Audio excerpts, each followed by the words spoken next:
Wow! নতুন parcel এসছে। আর নতুন পার্সেল এলে আমার মতন খুশি কে কে হও অবশ্যই আমাকে জানিও। নতুন পার্সেল খোলার যে কী যে একটা আনন্দ, সেটা বলে প্রকাশ করতে পারবো না। তো যাই হোক, দেখো স্যালো টেপ দিয়ে তো পুরো মুড়িয়ে দিয়েছে। কি মনে হচ্ছে তোমাদের টেডি আছে? দেখো লাস্ট পর্যন্ত কি আছে না নেই।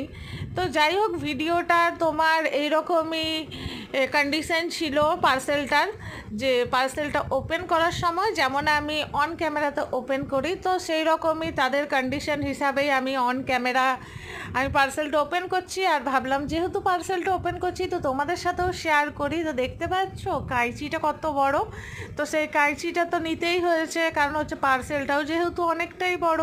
আর স্যালোটেপের ভাগ দেখছো? তো দেখছি যে ভিডিওটা অনেকটাই লেন্থি হয়ে যাচ্ছে, সে কারণে ভিডিওটা একবার অফ করে আর পার্সেলটাকে পুরোটাই ওপেন করে নিলাম। তো তোমাদের দেখাচ্ছি কি আছে। এই দেখো, আমার পার্সোনাল কিচ্ছু আসেনি। আমি তো ভাবছিলাম টেডি টেডি লাগছিল দেখতে। তো দোকানে চলে এসছে যে সামারের কালেকশন, যে সামারের যে কটনের ব্লাউজ কালেকশন আছে, তো সেটাই এসছে। আর আমিও সেটাই ওপেন করছি। এই পার্সেলটা আমি অনলাইনে ভিডিও দেখেই আর পারচেস করেছিলাম দোকানের জন্য। তো ভীষণ সুন্দর ব্লাউজগুলো এসছে আর ভীষণ কমফোর্টেবল এই গরমে।